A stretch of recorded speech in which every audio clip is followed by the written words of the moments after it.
지금 단 하나의 질문이 국제 안보 질서를 흔들고 있습니다. 미국은 왜 대만을 두고 고민하지만 한국은 계산해서 지울 수 없을까요? 이 질문은 세계가 당연하게 믿어온 미국이 지켜주는 한국이라는 공식을 정면으로 뒤집습니다. 국제안보포럼 한복판에서 미국과 아시아의 전략가들이 같은 결론을 향해 토론을 이어가던 그 순간 한 가지 불편한 사실이 드러났기 때문입니다. 미국이 부담해야 할 전쟁 비용과 안보 공백의 상당 부분을 한국이 상비군 즉시 대응 전력 독자 무기 체계로 이미 떠안고 있다는 현실입니다. 같은 전쟁에서 출발한 한국과 대만. 한쪽은 가치를 방패로 삼았고 다른 한쪽은 스스로를 요새로 만들었습니다. 감정이 아닌 계산, 희망이 아닌 현실. 미국의 냉혹한 전략표 속에서 드러난 대한민국의 진짜 위치 지금부터 살펴봅니다. 이 판단이 어떻게 내려졌는지 지금부터 하나씩 살펴봅니다. 구독으로 함께 해주세요. 안녕하세요. 저는 다니엘 크로스입니다. 오늘 이 포럼 메인홀 단상에 올라선 순간 이 토론의 결론이 이미 정해져 있다는 사실을 저는 알고 있었습니다. 국제안보포럼 메인 세션. 전 세계 30개국에서 모인 200여 명의 청중. 제가 진행한 11번째 메인 토론이었죠. 이 주제는 늘 그랬습니다. 결론이 바뀐 적이 없었으니까요. 천장 높이 15m. 이 공간은 수년간 같은 상식을 확인하는 장소였습니다. 동맹이 있으면 혼자 버틸 필요는 없다. 마이크를 켜자 제 목소리가 홀 전체에 울렸습니다. 오늘 주제는 동맹 의존 국가의 지속 가능성입니다. 청중석의 반응은 즉각적이었습니다. 몇몇은 고개를 끄덕였고 몇몇은 이미 다음 세션 일정표를 넘기고 있었습니다. 이 토론이 위험하지 않다는 걸 아는 사람들의 반응이었죠. 단상 왼쪽에는 미국 싱크탱크 부소장 에밀리 로건, 오른쪽에는 대만 출신 기술전략 전문가 린웨이청, 그 옆엔 일본 안보연구소 선임연구원 사토 켄지. 이 셋은 같은 전제를 공유하고 있었습니다. 한국은 보호받는 나라. 미군이 있는 한 질문은 복잡하지 않다. 끝자리에 앉아있던 한국 출신 국제정책연구원 김도연은 패널 소개 내내 아무 반응도 보이지 않았습니다. 노트도 태블릿도 없었죠. 그 점이 잠시 눈에 걸렸지만 저는 곧 시선을 거뒀습니다. 이 토론에서 침묵은 의미가 없다고 믿었으니까요. 첫 질문을 던졌습니다. 한국은 주한미군 28,000명이 주둔하는 대표적 동맹국입니다. 유사시 상황이 발생한다면 한국은 얼마나 버틸 수 있을까요? 질문은 가벼웠습니다. 아니, 가볍게 취급되는 질문이었습니다. 에밀리가 먼저 입을 열었습니다. 미국과의 동맹이 있다면 굳이 혼자 버틸 필요는 없겠죠.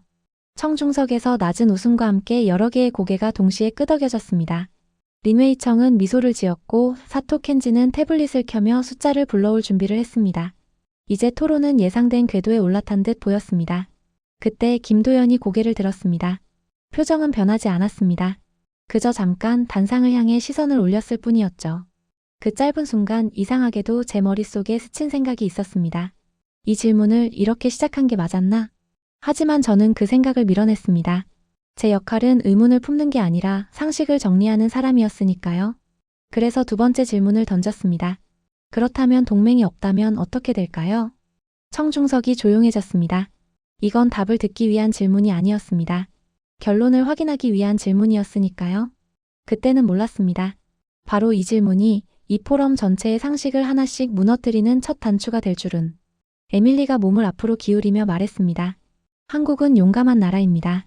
하지만 구조적으로는 의존적이죠. 그의 목소리는 차분했습니다. 비난이 아니라 분석이라는 투였어요. 청중석 몇몇이 고개를 끄덕였습니다. 저는 마이크를 살짝 기울이며 물었습니다. 구조적 의존이라는 건 구체적으로 어떤 의미인가요? 에밀리는 태블릿을 켰습니다. 화면에 숫자 몇 개가 떴죠. 주한미군 28,000명. 이건 단순한 숫자가 아닙니다. 미국의 의지이자 한국 방위의 핵심 축이죠. 만약 이 축이 흔들린다면 한국은 자체 전력만으로 균형을 유지할 수 있을까요? 에밀리는 잠시 말을 멈췄습니다. 수사학적 질문이었죠. 답을 기대하지 않는 질문. 청중석에서 팬소리가 들렸습니다. 누군가 메모를 하고 있었어요.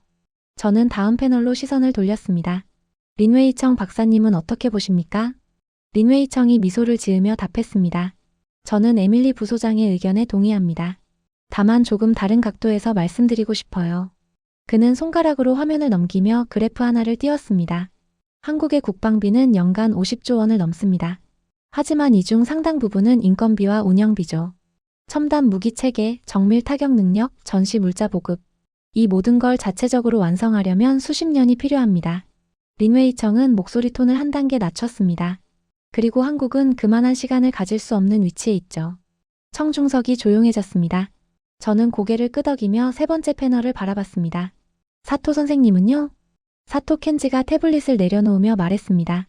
저는 숫자로 말씀드리겠습니다. 그의 목소리는 냉정했습니다. 감정이 섞이지 않은 분석가의 목소리였죠. 한국의 현역 병력은 50만 명 수준입니다. 예비군을 포함하면 300만 명이 넘죠. 하지만 인구 구조를 보면 20년 후엔 이 숫자를 유지하기 어렵습니다. 사토는 화면을 하나 더 넘겼습니다. 출산율 0.7. 이건 단순한 통계가 아닙니다. 미래 병력 감소의 예고편이죠. 반면 북쪽은 인구 2,500만 명 전체를 동원 가능한 구조로 운영합니다. 그는 잠시 멈췄다가 덧붙였습니다. 한국은 용감하지만 지속 가능성 면에서는 한계가 명확합니다. 청중석에서 고개 끄덕이는 소리가 여러 곳에서 들렸습니다.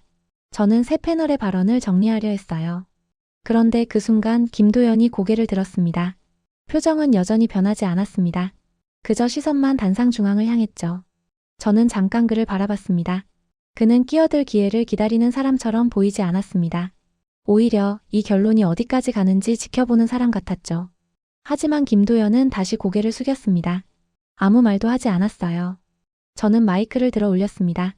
세 사람의 말은 놀라울 만큼 잘 맞아떨어졌습니다. 마치 사전에 조율된 결론처럼요. 청중석이 다시 조용해졌습니다. 이상하게도 토론이 너무 매끄럽게 흘러가고 있었습니다. 반론이 나오기엔 결론이 너무 빨리 굳어가고 있었죠.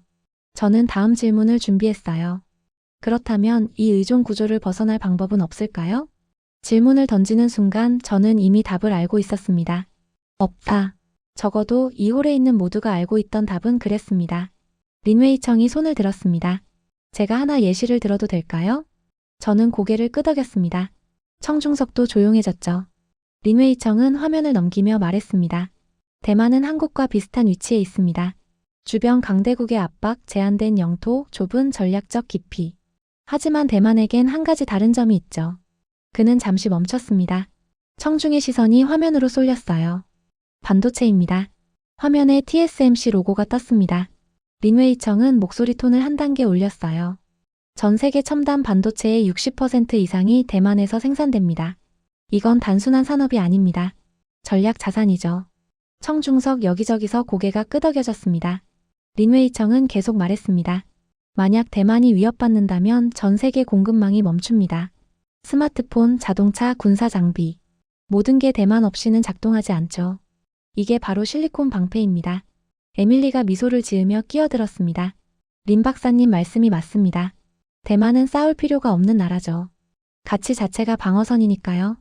사토도 고개를 끄덕였습니다. 전략적 가치가 명확하면 군사력은 필수가 아닙니다. 누구도 그 가치를 포기할 수 없으니까요. 저는 이 흐름을 정리하며 말했습니다.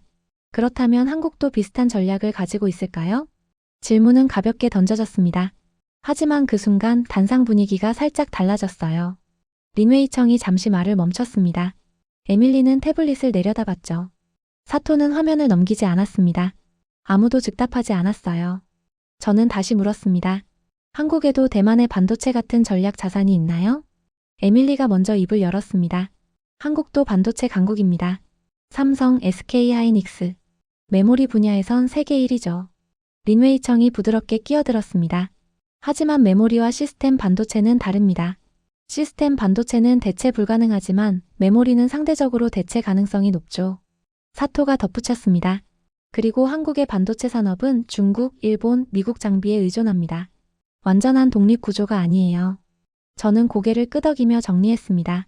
그렇다면 한국은 대만처럼 가치가 방패인 나라는 아니라는 말씀이시군요. 세 사람 모두 조용히 동의했습니다. 청중석도 같은 반응이었어요.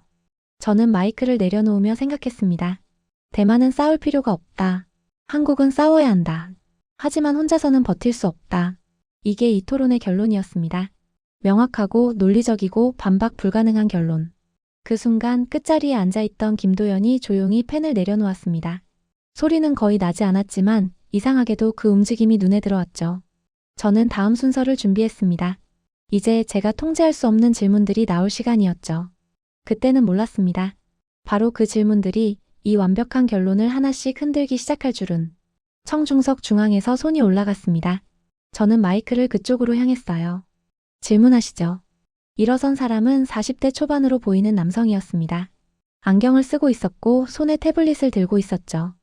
회색 정장 차림이었는데 왠지 준비된 질문을 가져온 사람 같았습니다. 안보정책연구원입니다. 실리콘 방패 이야기를 흥미롭게 들었습니다. 그런데 한 가지 궁금한 점이 있어요. 그는 태블릿을 들어 올렸습니다. 화면엔 뭔가 영상이 준비되어 있었어요.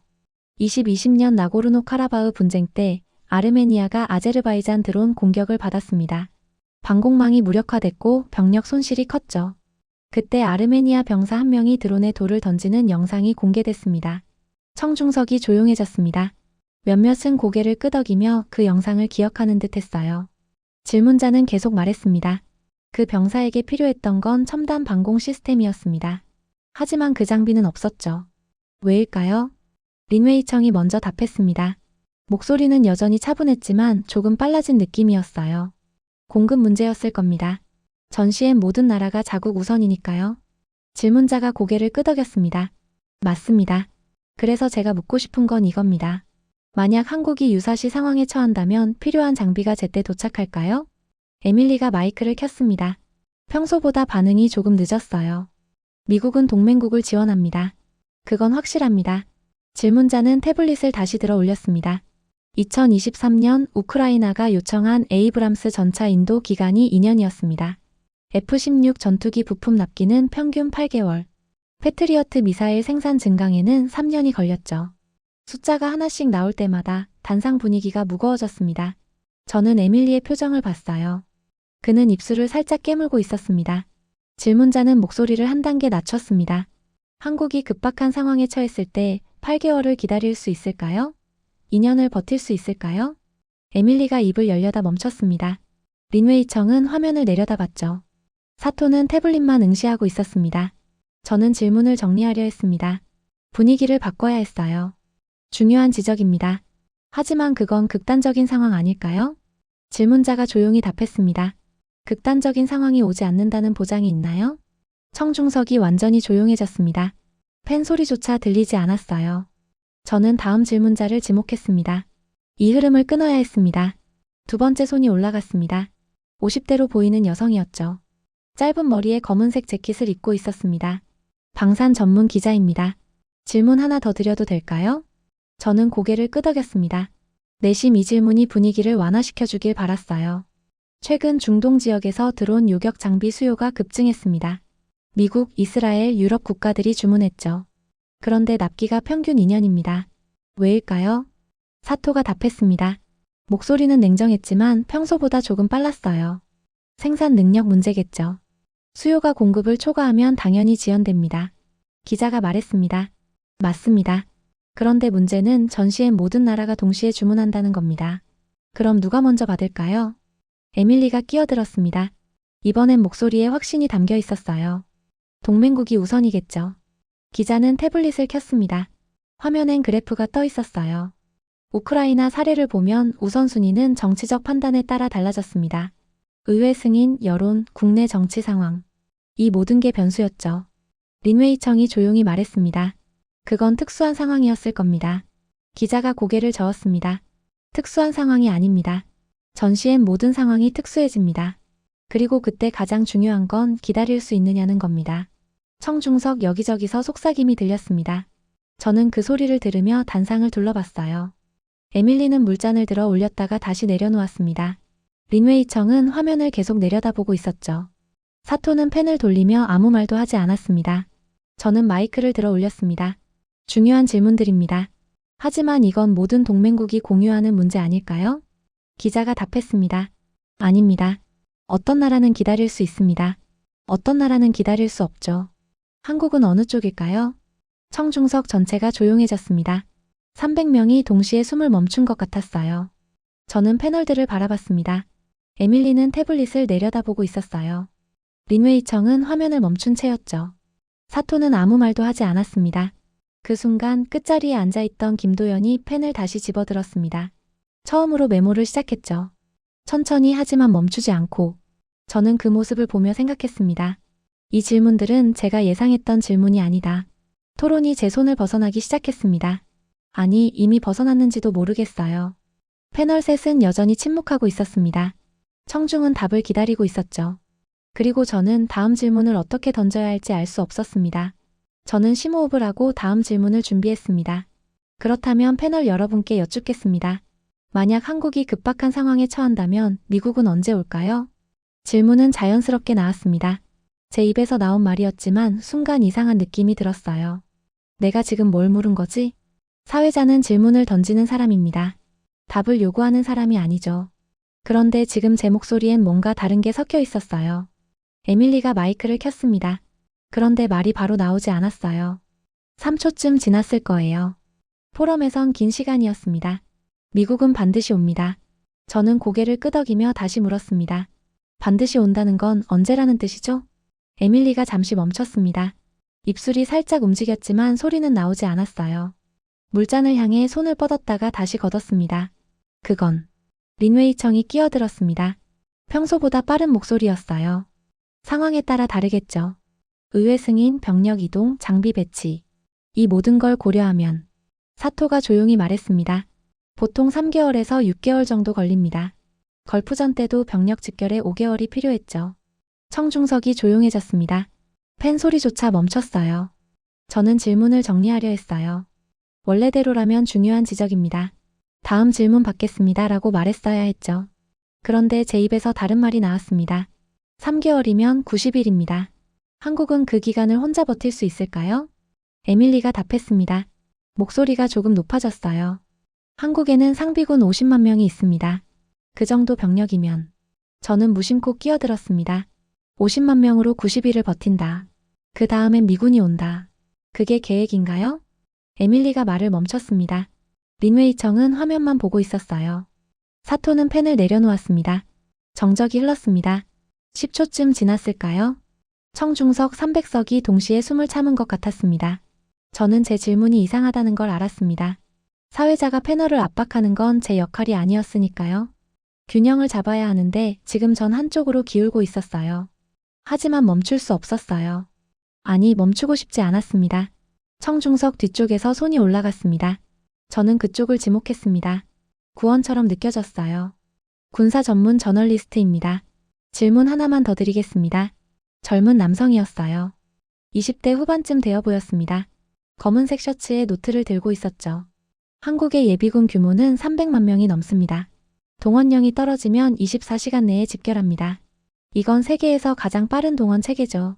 청중석에서 속삭임이 들렸습니다. 몇몇은 고개를 끄덕였어요. 저널리스트는 계속 말했습니다. 그리고 한국은 70년 넘게 매년 훈련을 해왔습니다. 동원훈련, 을지훈련, 예비군 훈련.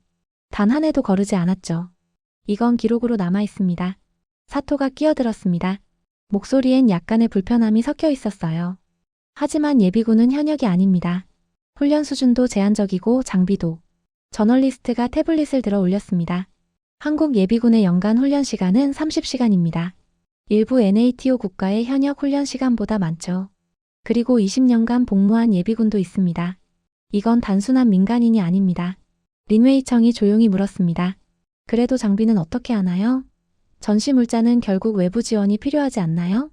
저널리스트가 답했습니다. 한국은 전시 비축분을 90일치 이상 보유하고 있습니다. 탄약, 연료, 식량 모두 자체 비축분으로 확보되어 있죠. 이건 공개된 자료입니다. 에밀리가 마이크를 켰습니다. 이번엔 목소리가 단호했어요. 하지만 첨단 무기는 다릅니다. 미사일, 정밀 유도 무기, 전투기 부품. 이건 자체 생산이 불가능하죠. 저널리스트가 끼어들었습니다. 한국은 현무 미사일을 자체 생산합니다. 사거리 800km. 천무 다연장 로켓도 자체 개발했죠.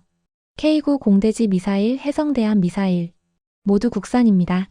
에밀리의 표정이 굳었습니다. 린웨이 청은 화면을 내려다봤어요. 사토는 펜만 돌리고 있었습니다. 단상이 조용해졌습니다. 저는 패널들을 바라봤어요. 셋 모두 말을 잃은 상태였습니다. 평소 같으면 제가 나서서 정리했을 거예요.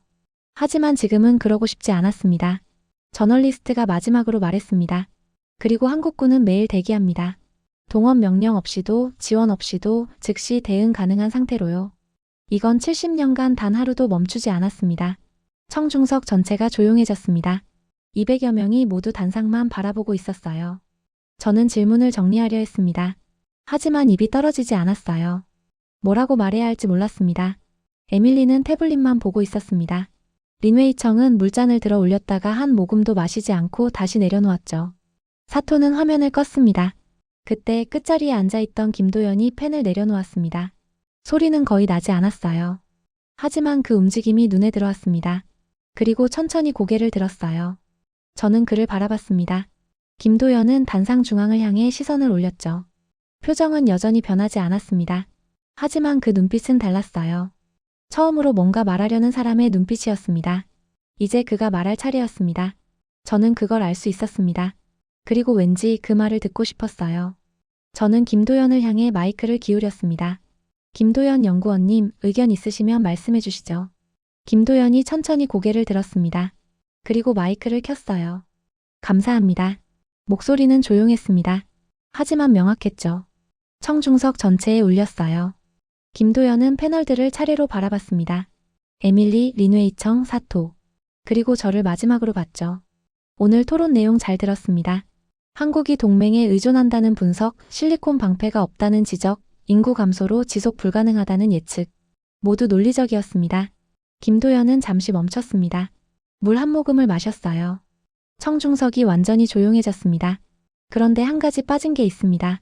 에밀리가 몸을 앞으로 기울였습니다. 린웨이 청은 화면을 켰죠. 사토는 펜을 들었습니다. 김도연이 말했습니다. 한국은 기다리는 나라가 아닙니다. 청중석이 더 조용해졌습니다. 숨소리조차 들리지 않았어요. 김도연은 계속 말했습니다. 상비군 50만 명. 이건 맞습니다. 하지만 이 병력은 대기 중인 병력이 아닙니다. 지금 이 순간에도 작전 가능한 병력입니다. 6시간 내 출격, 12시간 내 전개. 이게 현실입니다. 그는 손가락으로 하나씩 짚어가며 말했어요. 예비군 300만 명. 동원 시간 24시간.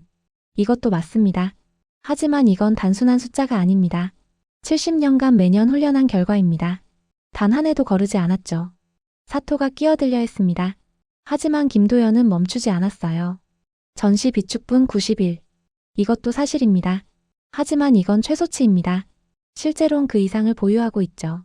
탄약, 연료, 식량. 모두 자체 확보되어 있습니다. 린웨이 청이 조용히 물었습니다. 하지만 첨단 무기 체계는요? 결국 외부 기술에 의존하지 않나요? 김도연이 고개를 저었습니다. 현무 미사일 사거리 800km, 천무 다연장 로켓 방사포, K9 공대지 미사일, 해성대함 미사일, 모두 국산입니다. 자체 개발, 자체 생산, 자체 배치. 에밀리가 마이크를 켰습니다. 목소리가 조금 떨렸어요. 하지만 그건 방어 무기입니다. 전략적 타격 능력은 결국 미국에 의존하지 않나요? 김도연이 잠시 에밀리를 바라봤습니다. 방어와 공격을 나누는 건 의미가 없습니다. 중요한 건 필요할 때 즉시 대응 가능하냐는 겁니다. 그는 목소리 톤을 한 단계 낮췄어요. 한국군은 명령 없이도 움직입니다. 동원령 없이도 집결합니다. 지원 없이도 작전합니다. 이게 70년간 만들어온 체계입니다. 청중석 여기저기서 팬소리가 들렸습니다. 누군가 메모를 하고 있었어요. 저는 에밀리를 봤습니다. 그는 입술을 깨물고 있었죠. 사토가 물었습니다. 평소보다 목소리가 작았어요. 하지만 인구 감소 문제는요? 출산율 0.7. 20년 후엔 병력 유지가 불가능하지 않나요? 김도연이 답했습니다. 20년 후를 걱정하는 나라는 지금 준비합니다. 한국은 지금 준비하는 나라입니다. 무인체계, 자동화 무기, AI 통제 시스템. 모두 개발 중입니다. 그는 잠시 멈췄다가 덧붙였습니다. 그리고 인구가 줄어도 훈련은 멈추지 않습니다. 동원 체계는 유지됩니다. 비축부는 확보됩니다. 이건 인구 문제가 아닙니다. 의지 문제입니다. 린웨이 청이 조용히 말했습니다. 이번엔 확신이 없는 목소리였어요. 하지만 대만의 실리콘 방패 같은 전략 자산은 없지 않나요? 세계가 한국을 지켜야 할 이유가 부족하지 않나요? 김도연이 린웨이 청을 바라봤습니다. 세계가 지켜줄 거라고 믿는 나라는 세계를 기다립니다. 한국은 기다리지 않습니다. 청중석이 완전히 조용해졌습니다. 200여 명이 모두 단상만 바라보고 있었어요. 김도연은 계속 말했습니다. 실리콘 방패는 훌륭한 전략입니다. 하지만 그건 타인의 판단에 달려 있습니다. 한국은 타인의 판단을 기다리지 않습니다. 에밀리가 끼어들었습니다. 이번엔 방어적인 어조였어요. 그럼 동맹은 필요 없다는 말씀인가요? 김도연이 고개를 저었습니다. 아닙니다. 동맹은 중요합니다. 미국과의 동맹은 한국 안보의 핵심입니다. 하지만 동맹은 전제가 아닙니다. 보안입니다. 그는 목소리를 한 단계 높였어요. 저희는 도움을 전제로 계획하지 않습니다. 버팀을 전제로 설계합니다. 청중석 전체가 숨을 멈춘 것 같았습니다. 김도연은 마지막으로 말했습니다. 한국은 70년간 혼자 서는 연습을 했습니다. 동맹이 있어도 없어도 즉시 대응하는 연습을 했죠. 이게 한국의 전략입니다. 그는 마이크를 껐습니다. 단상이 조용해졌습니다. 10초쯤 지났을까요? 아무도 말하지 않았어요. 그때 사토가 작은 목소리로 중얼거렸습니다. 한국은 기다리는 나라가 아니군요. 에밀리는 아무 말도 하지 않았어요. 린웨이청은 화면을 껐습니다.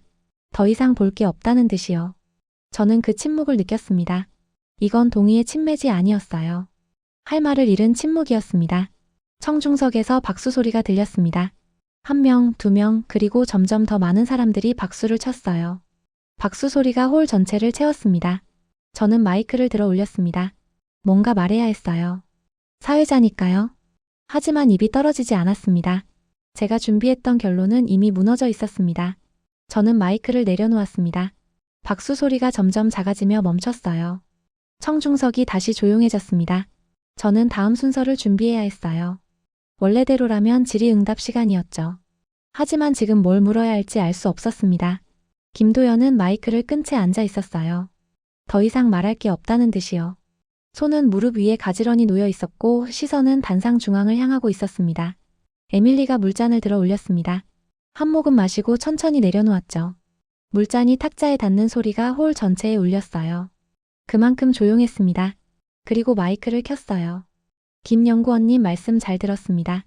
목소리는 차분했습니다. 하지만 평소와 달랐어요. 확신이 줄어든 목소리였습니다.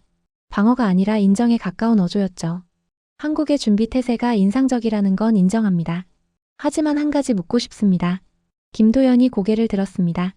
에밀리를 바라봤죠. 에밀리가 말했습니다. 동맹 없이 혼자 버티는 전략. 그건 결국 고립 아닌가요? 세계와 함께하지 않고 혼자만의 길을 가는 건 아닌가요? 김도연이 천천히 답했습니다. 혼자 설 수 있는 것과 혼자 서야 하는 것은 다릅니다. 에밀리가 잠시 멈췄습니다. 그 짧은 문장의 의미를 되새기는 듯 했어요. 김도연은 계속 말했어요. 한국은 동맹을 원합니다. 미국과의 협력을 중요하게 생각합니다. 하지만 동맹이 오기 전까지 저희는 혼자 버팁니다. 그게 차이입니다. 동맹을 거부하는 게 아니라 동맹을 기다리는 동안 무너지지 않는 겁니다. 에밀리가 고개를 끄덕였습니다. 반박하지 않았어요. 태블릿을 천천히 덮었습니다. 린웨이청이 마이크를 켰습니다. 평소에 자신감 넘치는 목소리는 아니었어요. 김 연구원님 질문 하나만 더 드려도 될까요? 김도연이 고개를 끄덕였습니다. 린웨이청이 말했습니다. 한국의 전략은 명확합니다. 하지만 그건 결국 엄청난 비용이 들지 않나요? 국방비, 훈련, 비축. 이 모든 걸 유지하려면 경제적 부담이 클 텐데요. 다른 분야 투자를 희생해야 하지 않나요? 김도연이 답했습니다. 비용은 듭니다. 한국 국방비는 GDP 대비 2.5% 수준입니다. 높은 편이죠. 교육이나 복지에 쓸 수 있는 예산이 국방으로 갑니다. 린웨이청이 고개를 끄덕였습니다. 자신의 질문이 옳았다는 듯이요. 김도연은 계속 말했어요. 하지만 그 비용은 보험입니다. 전쟁이 나지 않으면 낭비처럼 보이죠. 하지만 전쟁이 나면 그게 전부가 됩니다. 교육도 복지도 경제도 모든 게 국방 뒤에 있습니다. 그는 잠시 멈췄다가 덧붙였습니다. 한국 국민들은 그걸 압니다. 70년간 그렇게 살아왔으니까요. 린웨이청이 화면을 내려다봤습니다. 더 이상 질문하지 않았어요. 손가락이 화면 위에서 멈춰 있었습니다. 사토가 마이크를 켰습니다. 목소리는 여전히 냉정했지만 조금 부드러웠어요. 김 연구원님, 저는 오늘 많이 배웠습니다. 김도연이 사토를 바라봤습니다. 사토가 말했습니다. 한국의 전략을 과소평가했습니다. 숫자만 봤지 그 뒤에 있는 의지를 보지 못했죠. 70년이라는 시간이 만든 체계를 단순한 군사력으로만 봤습니다. 그는 잠시 멈췄다가 덧붙였습니다. 일본도 비슷한 고민을 합니다. 동맹에 의존할 것인가, 자체 방위력을 키울 것인가. 오늘 한국 사례를 보며 답을 찾은 것 같습니다. 김도연이 조용히 답했습니다. 각 나라는 각자의 답을 찾습니다. 한국의 답이 일본의 답은 아닐 겁니다. 하지만 한 가지는 같습니다. 사토가 물었습니다. 뭔가요? 김도연이 말했습니다. 준비하지 않으면 선택할 수 없습니다. 위기가 왔을 때 준비된 나라는 선택지가 있습니다. 준비 안 된 나라는 선택지가 없죠. 사토가 고개를 끄덕였습니다. 그리고 마이크를 껐어요. 펜을 들어 노트에 뭔가 적기 시작했습니다. 단상이 조용해졌습니다. 저는 새 패널을 바라봤어요. 에밀리는 태블릿을 정리하고 있었습니다. 린웨이청은 화면을 껐죠. 사토는 노트에 뭔가 계속 적고 있었어요. 더 이상 반론은 없었습니다. 질문도 없었죠. 청중석도 조용했습니다. 하지만 이번 침묵은 달랐어요. 처음의 침묵은 기대였습니다. 중간의 침묵은 충격이었죠. 지금의 침묵은 정리였습니다. 저는 마이크를 들어 올렸습니다. 패널 여러분, 추가 의견 있으시면 말씀해 주시죠. 아무도 손을 들지 않았습니다. 셋 모두 고개를 저었어요. 저는 청중석을 향해 물었습니다. 청중분들 중 질문 있으신 분 계신가요? 몇 초간 정적이 흘렀습니다. 5초, 10초. 그런데 아무도 손을 들지 않았어요. 질문이 없는 게 아니었습니다. 이미 답이 나왔다고 느낀 거였죠. 더 물어봐야 같은 결론만 확인할 뿐이라는 걸 모두가 알고 있었습니다. 저는 천천히 숨을 내쉬었습니다. 그리고 김도연을 바라봤어요. 그는 여전히 조용히 앉아 있었습니다. 처음과 똑같은 자세였죠. 하지만 이제 그의 침묵은 다르게 느껴졌습니다. 말하지 않아도 되는 사람의 침묵이었어요. 증명을 끝낸 사람의 침묵이었습니다. 저는 마이크를 들어 올리며 생각했습니다. 이 토론을 어떻게 끝내야 하지? 원래 준비했던 결론은 이미 무너졌습니다. 한국은 동맹에 의존한다는 전제로 시작했던 이 토론은 완전히 다른 곳에 도착해 있었어요. 저는 입을 열었습니다. 오늘 토론은 말을 멈췄습니다. 다음 말이 나오지 않았어요. 청중석이 저를 바라보고 있었습니다. 패널들도 저를 보고 있었죠. 200여 명의 시선이 전부 저에게 향해 있었어요. 저는 다시 말했습니다. 오늘 토론은 예상과 달랐습니다. 에밀리가 작게 웃었습니다. 린웨이 청도 고개를 끄덕였어요. 사토는 펜을 내려놓았죠. 저는 계속 말했습니다. 저는 오늘 제가 알던 답이 전부가 아니라는 걸 배웠습니다. 상식이라고 믿었던 것이 때론 편견일 수 있다는 걸 배웠습니다. 청중석에서 고개 끄덕이는 소리가 들렸습니다. 저는 마지막으로 말했습니다. 감사합니다. 이상으로 오늘 세션을 마치겠습니다. 박수 소리가 다시 울렸습니다. 이번엔 더 길게, 더 크게. 홀 전체가 박수로 가득 찼어요. 저는 마이크를 내려놓았습니다. 토론은 끝났습니다. 하지만 제 머릿속 질문은 이제 막 시작된 것 같았어요. 포럼이 끝나고 30분쯤 지났을까요? 저는 복도 한쪽 벤치에 앉아 있었습니다. 손에는 커피 한 잔이 들려 있었지만 한 모금도 마시지 않았어요. 머릿속이 복잡했습니다. 11번째 메인 토론. 저는 수십 번 이런 자리를 이끌어왔습니다. 결론을 정리하고 균형을 맞추고 상식을 확인하는 일. 그게 제 역할이었죠. 그런데 오늘은 달랐습니다.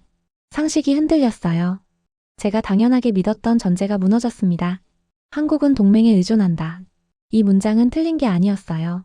불완전했던 겁니다. 복도 저쪽에서 에밀리가 걸어왔습니다. 저를 보더니 잠시 멈춰 섰어요. 그리고 천천히 다가왔습니다. 다니엘. 에밀리가 제 옆에 앉았습니다. 힘든 세션이었죠?